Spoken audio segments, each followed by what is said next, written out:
Welcome to the BL Story Room. We are so glad to have you here for this journey of healing, protection, and deep, unspoken tension. Before we begin, let us know in the comments, where are you watching from today? We love seeing our global community grow. If you haven't already, please subscribe and hit that notification bell so you never miss a chapter of this story. Now, let's step into the world of Kai and Adrian. Chapter 1. The air in the boardroom of Sue Enterprises was too thin. Or maybe it was just Kai. Kai Lin stood at the front of the massive mahogany table, his fingers gripping the edge of a silver laser pointer, so hard his knuckles were the color of chalk. Behind him, the digital blueprints for the new Symmetry Heights project glowed on the wall. A sprawling, glass and steel masterpiece that should have been his pride. Instead, it felt like a cage.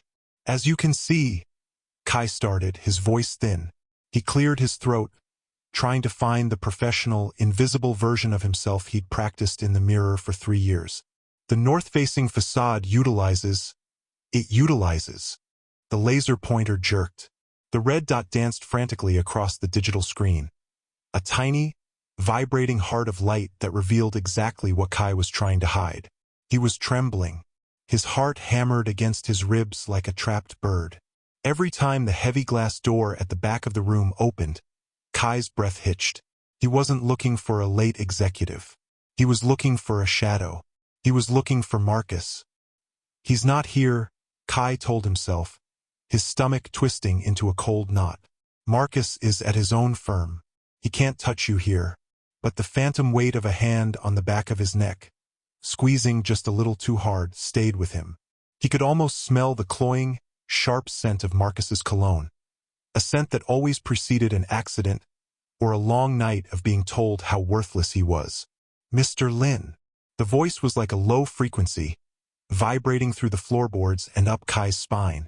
It wasn't loud, but it cut through the murmurs of the other architects like a blade through silk. Kai froze. He forced his eyes away from the floor and looked toward the head of the table. Adrian Sue sat there, draped in a charcoal gray suit that looked like it cost more than Kai's entire college tuition. He wasn't leaning back like the other board executives. He was tilted forward, his dark, calculating eyes locked onto Kai's face. Adrian was an alpha. It wasn't just the title on his office door. It was the way the air seemed to settle around him, heavy and grounded.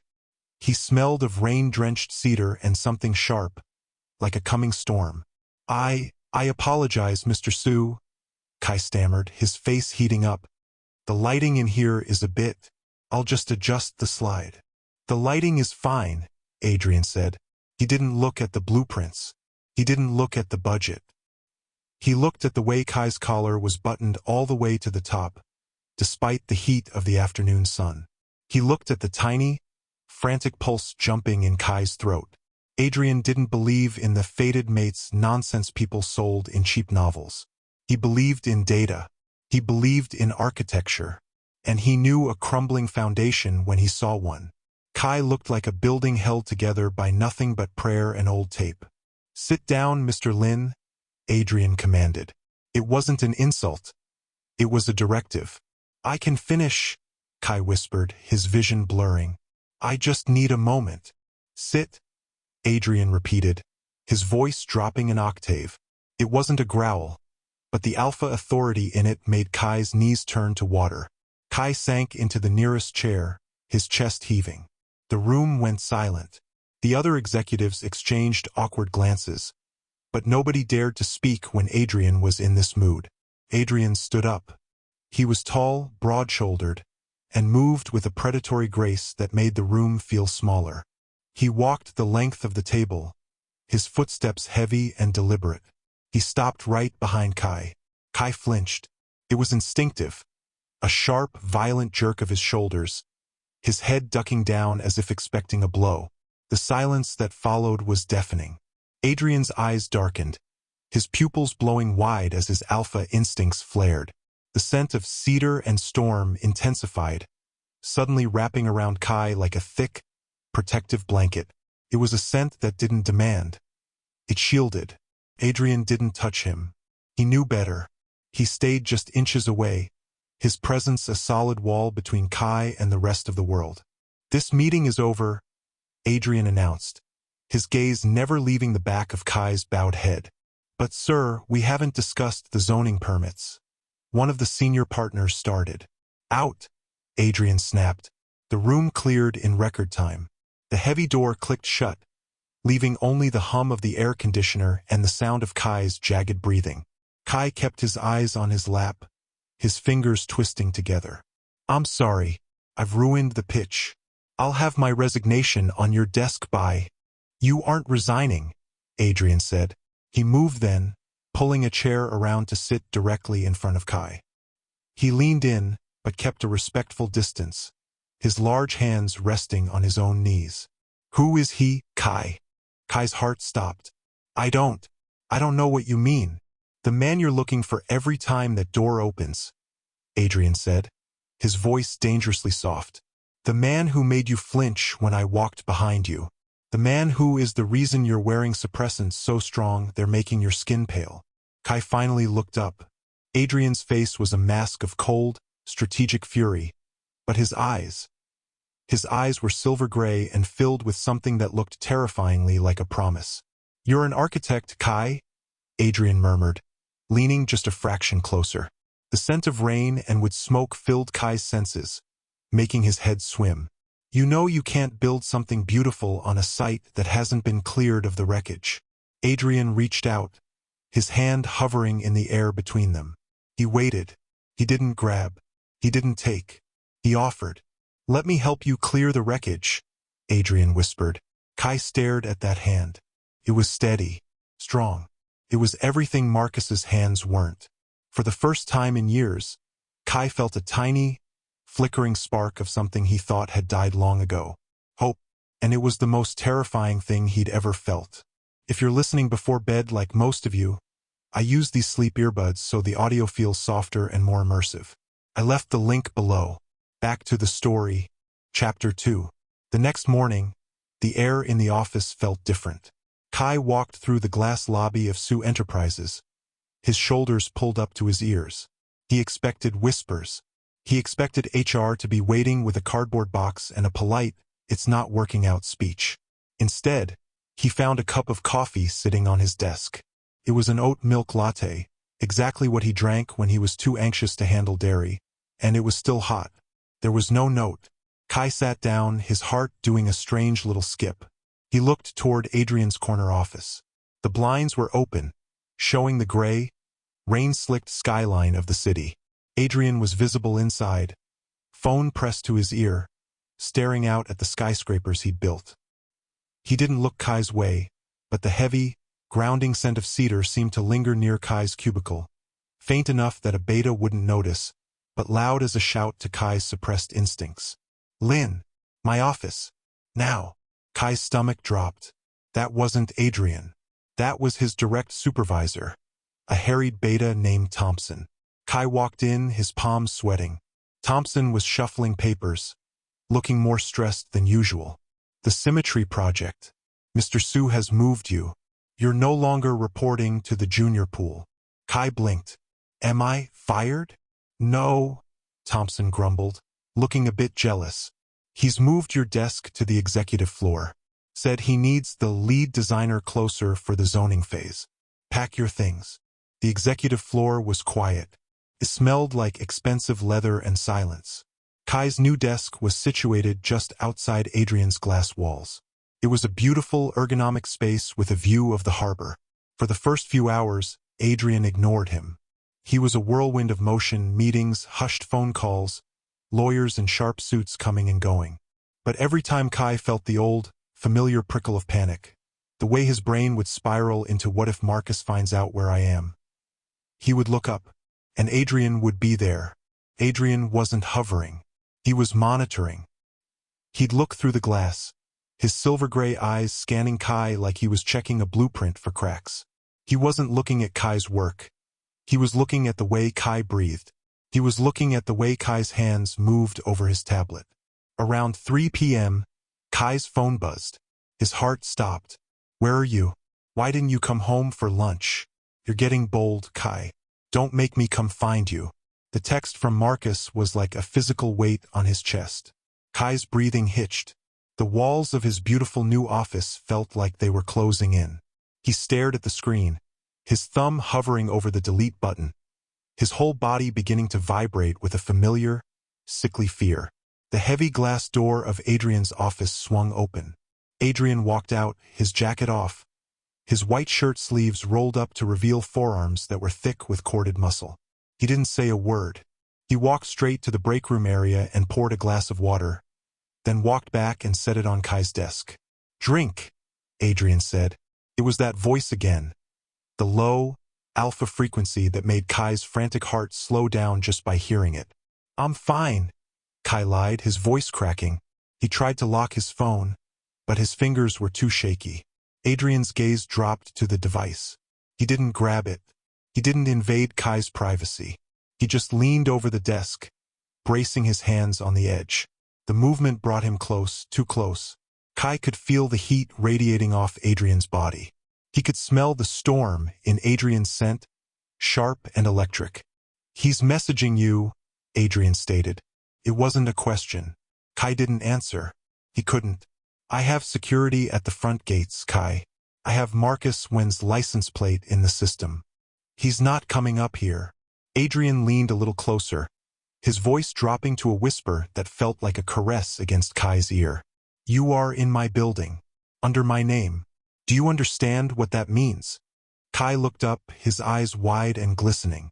He doesn't care about names, Mr. Su. He thinks I'm his property." Adrian's jaw tightened so hard a small muscle jumped in his cheek.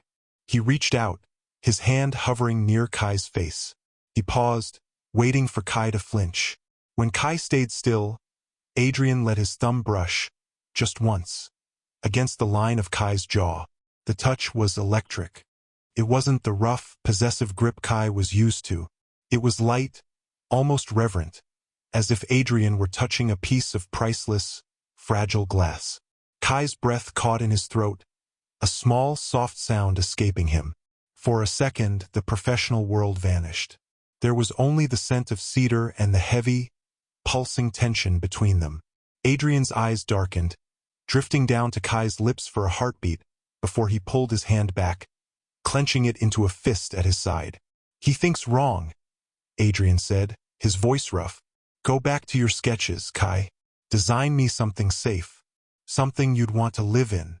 Adrian turned and walked back into his office, the door clicking shut with a finality that felt like a shield. Kai looked back at his screen. He didn't delete Marcus's message. He blocked the number. That night, for the first time in months, Kai didn't go straight to the apartment he shared with Marcus. He went to a small, quiet library and sketched.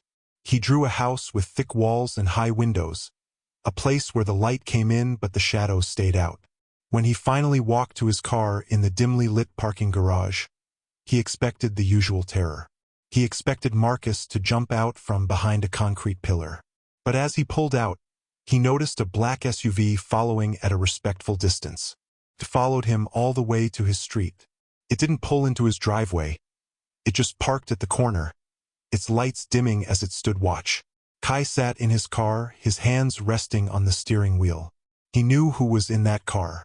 He knew Adrian was watching even when he wasn't there. It should have felt like another cage.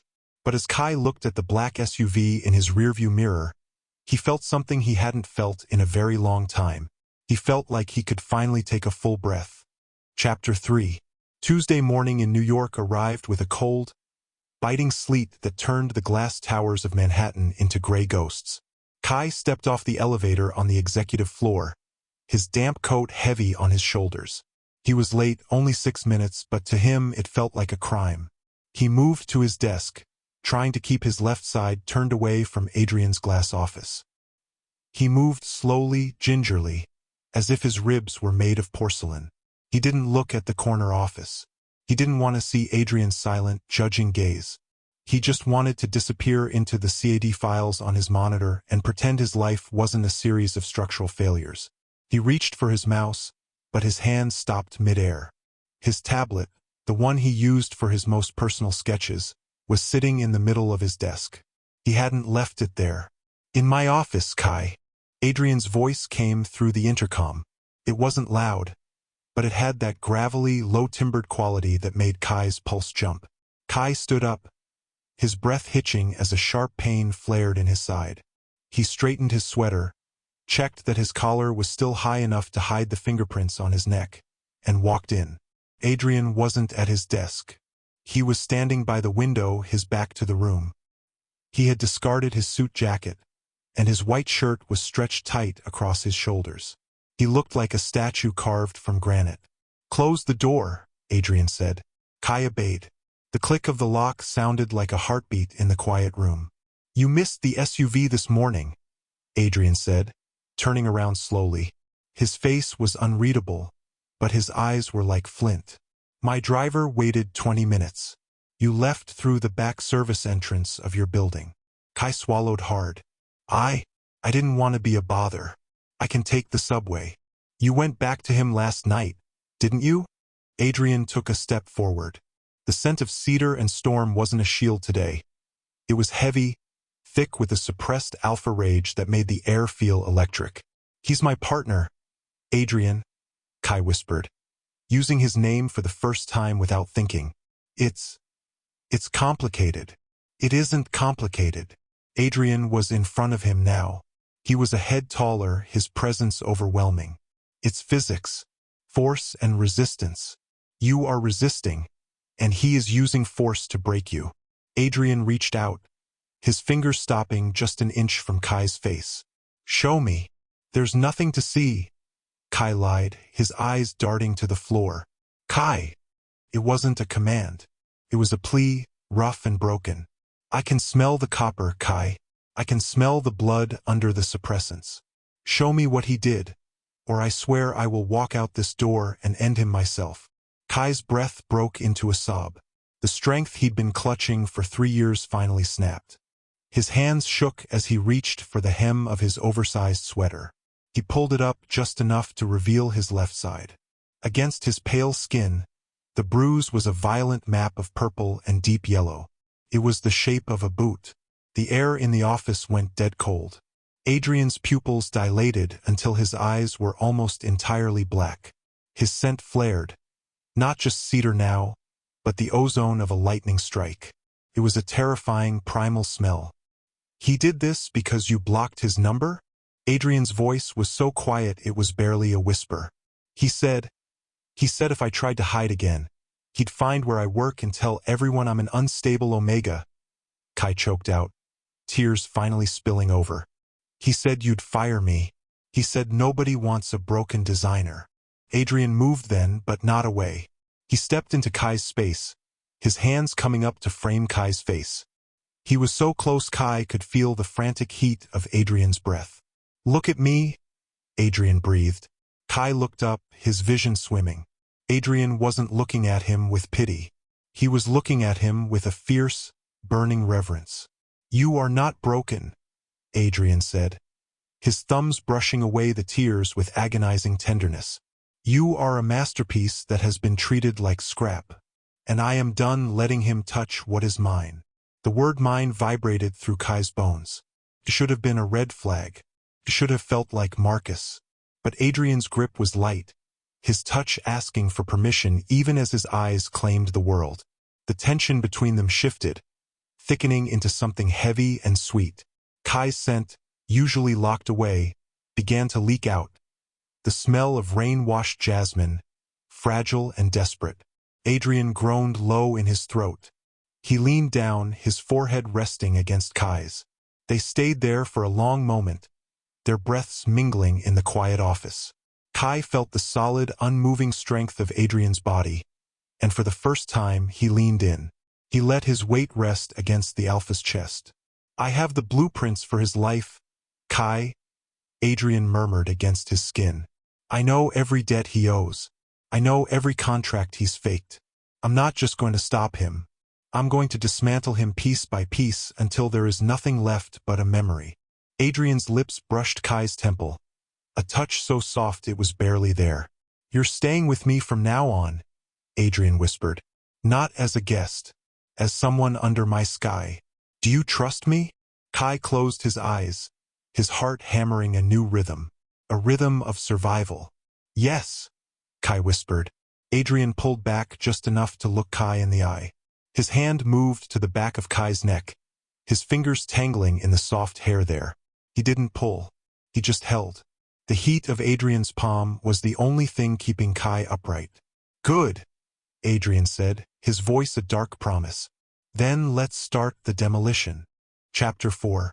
Adrian Su didn't fight with his fists. He fought with paper, with phone calls, and with the terrifying weight of a reputation that could freeze a bank account with a single look. By Wednesday afternoon, Marcus Wen's world began to exhibit structural cracks. Kai sat in the passenger seat of Adrian's heavy black SUV, his hands tucked into the sleeves of a sweater that didn't belong to him. It was one of Adrian's thick, charcoal cashmere that smelled so strongly of the man it made Kai's head feel heavy and sweet. They were parked across from a glass-fronted boutique architectural firm in Midtown. Marcus's firm. Watch, Adrian said quietly. He was leaning back, one hand on the steering wheel, his eyes fixed on the building's entrance. Kai watched. He saw two men in dark suits, Adrian's legal team, walk into the lobby. 10 minutes later, they walked out. Behind them, through the glass, Kai saw the silhouette of Marcus. Even from across the street, the tension in Marcus's shoulders was unmistakable. He was pacing, his phone pressed to his ear, his free hand chopping through the air in a gesture of pure, impotent rage. What did they do? Kai whispered. The Symmetry Heights project was relying on a subcontract with One and Associates for the structural audits, Adrian explained. His voice was cold, professional, but his thumb was rhythmically stroking the leather of the steering wheel near Kai's shoulder. I canceled it this morning. Morality clause. Domestic violence is a very expensive liability, Kai. But he'll fight it, Kai said, his voice trembling. He has lawyers. He'll say I'm lying. He can say whatever he wants to the wind, Adrian replied, finally turning his head to look at Kai. The interior of the car was dim, lit only by the gray city light and the glowing dashboard. Adrian's eyes were intense. But he can't argue with the three other firms that just pulled their contracts after receiving anonymous tips about his offshore tax shelters. I don't just want him away from you, Kai. I want him erased from this industry. Kai looked back at the building, seeing Marcus, the man who had made him feel like a speck of dust for 3 years. Looking so small and panicked was jarring. It was like seeing a monster through the wrong end of a telescope. Is it wrong? Kai asked softly. To feel glad. Adrian reached across the center console. He didn't take Kai's hand. He simply rested his palm on the seat next to Kai's thigh. The heat from his body seemed to bridge the gap between them. It's not wrong to feel the weight lift, Kai, Adrian murmured. The silence in the car grew thick, charged with a different kind of energy. The scent of cedar and storm intensified as Adrian leaned slightly closer. The space between them was humming. Kai could see the slight roughness of Adrian's jaw, the way his dark lashes cast shadows over his cheekbones. Adrian's gaze dropped to Kai's mouth, and for a second, Kai forgot how to breathe. It wasn't the suffocating fear he felt with Marcus. This was a slow, magnetic pull, the feeling of a planet being drawn toward a sun. Adrian's hand shifted, his fingers brushing the edge of Kai's sweater. You're safe here? Adrian breathed, his voice a low vibration that Kai felt in the pit of his stomach. In this car, in my house, in my life. Do you feel it? Kai nodded, his eyes fluttering shut. He felt the phantom pressure of a kiss that hadn't happened yet, a promise of heat and protection that made his skin prickle. The spell was broken by Adrian's phone buzzing in the cup holder. Adrian didn't look frustrated. He just took a deep breath, pulling back into his seat with the disciplined control of a man who knew exactly when to wait. That's Reed, Adrian said, his voice returning to its granite-hard professional tone. The private investigator. Marcus just tried to transfer $50,000 to a private account. It's been flagged and frozen. Adrian put the car in gear. He's going to get desperate now, Kai. He's going to realize the walls are closing in. And when he does, he'll try to reach out to the only thing he thinks he still owns. Me, Kai whispered. He can try, Adrian said, his eyes turning back to the road, sharp and predatory. "But he'll find that I've rewritten the zoning laws of your life. He doesn't have a permit to exist in your world anymore." As they drove away, Kai looked in the side mirror. Marcus was standing on the sidewalk now, looking frantically at his phone. For the first time, Kai didn't see a predator. He saw a man who was losing everything, and he realized with a start that he didn't feel sorry for him at all. They arrived at Adrian's penthouse an hour later. It was a fortress of glass and steel, hovering high above the city. Adrian guided Kai inside, his hand resting lightly on the small of Kai's back. A touch that was constant, grounding, and undeniably possessive in the best possible way. "Go wash up," Adrian said, his voice softening as they stood in the marble foyer. "I'll have dinner brought in. We're staying in tonight. The world can burn outside these windows. It won't touch you here." Kai watched Adrian walk toward his study, his heart pounding a strange, hopeful rhythm.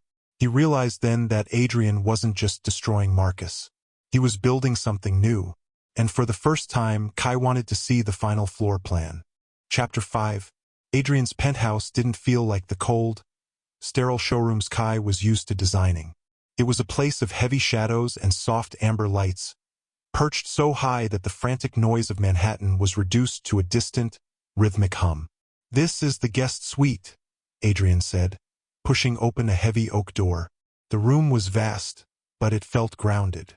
The walls were a deep, muted teal, and the floor was covered in a rug so thick it swallowed the sound of Kai's footsteps. There were no sharp edges here. Everything was soft, curved, and intentional. "I had the sensors adjusted," Adrian murmured, standing by the doorway. He didn't step inside, respecting the threshold. "The lights will stay low. The temperature is locked at 68. If you feel trapped, the windows are reinforced glass. You can see the whole world, but it can't get in." Kai turned in a slow circle. He ran his hand over the velvet duvet. "Felt like a sanctuary. It's like the blueprints I draw when I'm scared." "I know," Adrian said. His voice was a low vibration in the quiet room. "I saw your tablet, Kai. I saw the safe space folders. I just built what you already dreamed of." Kai's heart gave a heavy, painful thud. He looked at Adrian, standing there in the dim light of the hallway. The alpha looked exhausted, his tie loosened, his hair slightly mussed. He looked human. He looked like he was carrying the weight of the world, and yet he was holding it all back just to give Kai space to breathe. "You don't have to stay in the doorway," Kai whispered.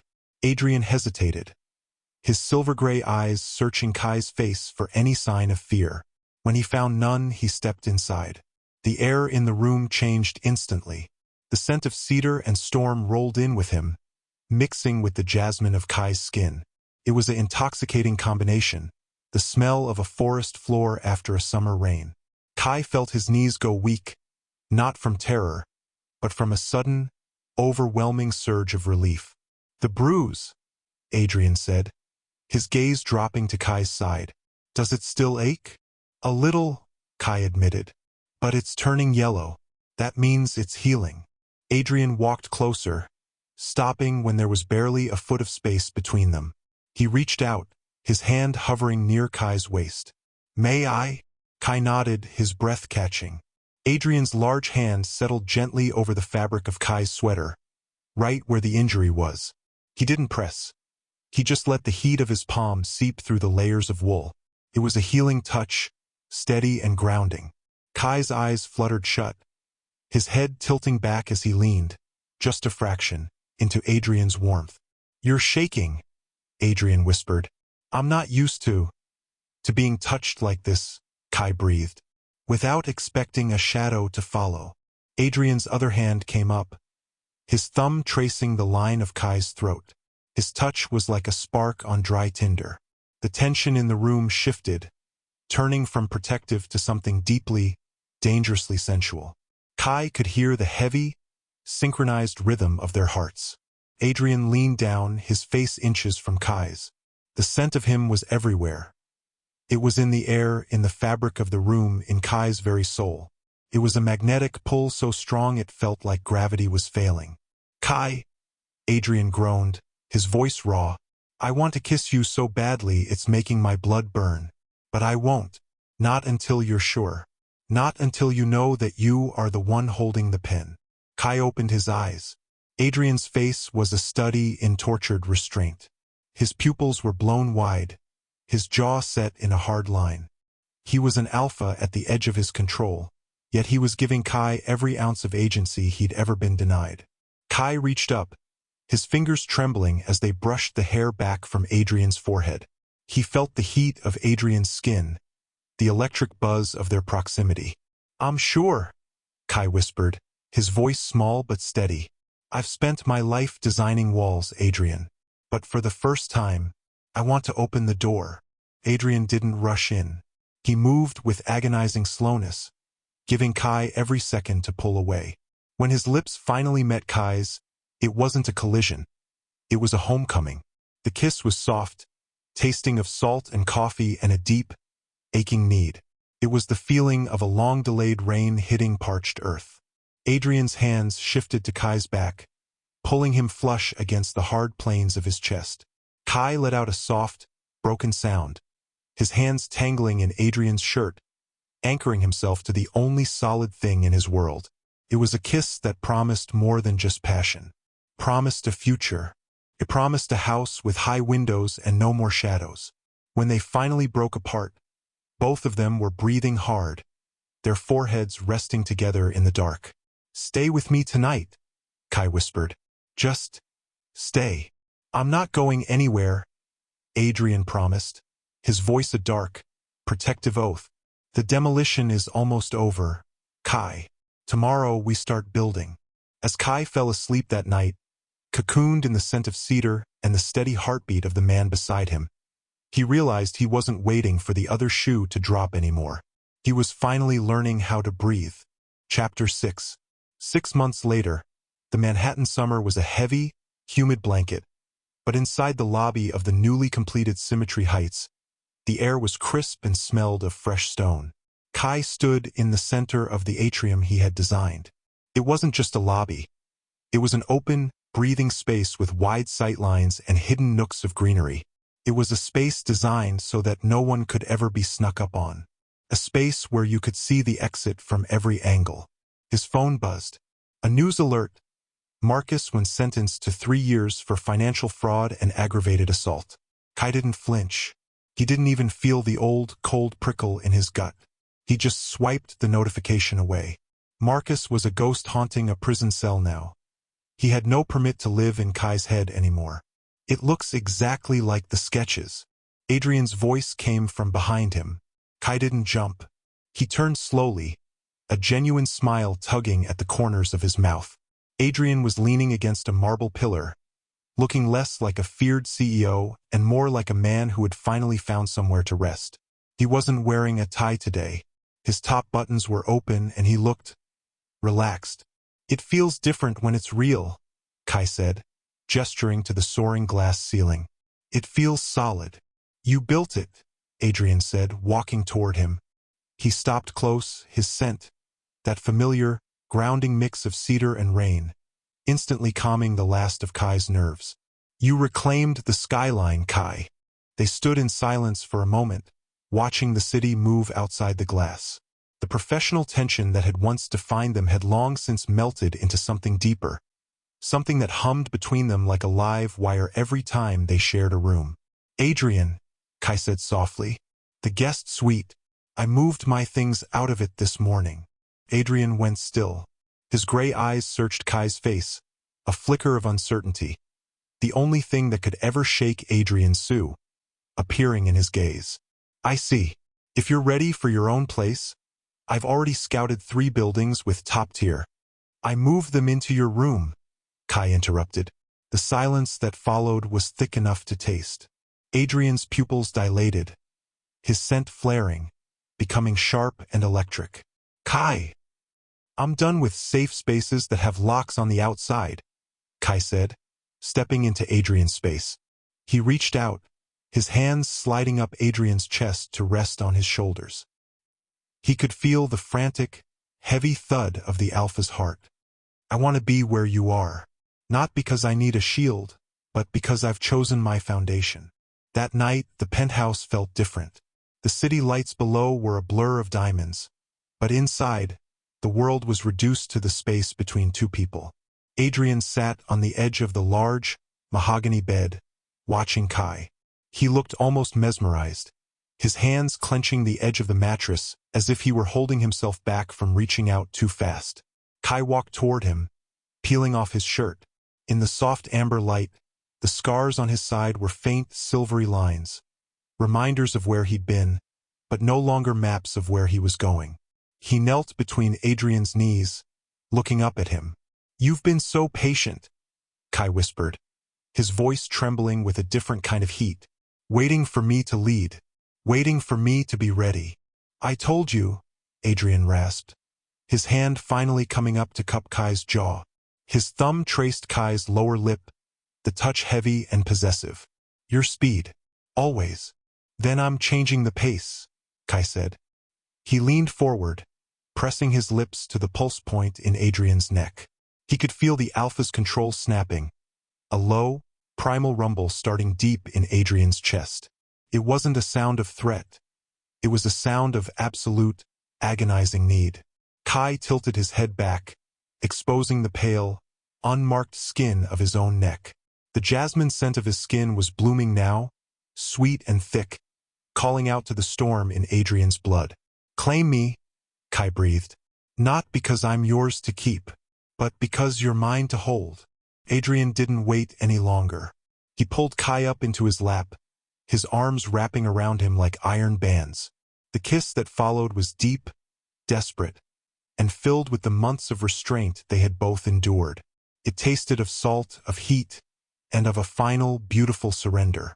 Adrian moved his mouth to the curve of Kai's shoulder, his teeth grazing the skin. He paused one last time, his breath hot against Kai's ear. "Are you sure, Kai? Once I mark you, the whole world will know who you belong to." Kai laughed softly, a bright, confident sound. He pulled Adrian's head back down to his neck. "Let them look. I've finally designed something I want the whole world to see." The sting of the bite was sharp, a flash of white-hot pain that was immediately swallowed by a flood of golden, overwhelming warmth. It was the feeling of a circuit finally closing. The cedar and storm and the rain-washed jasmine didn't just mix anymore. They fused into something new, something unbreakable. Hours later, they lay tangled together in the dark, the city quiet below them. Adrian's arm was draped over Kai's waist, his thumb lazily stroking the fresh mark on Kai's neck. "What's the next project, lead designer?" Adrian murmured into the quiet.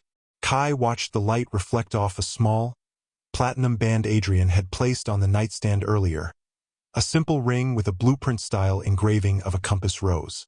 "A home," Kai whispered, leaning his head against Adrian's chest. "A real one, with high windows, big gardens, and doors that never need to be locked."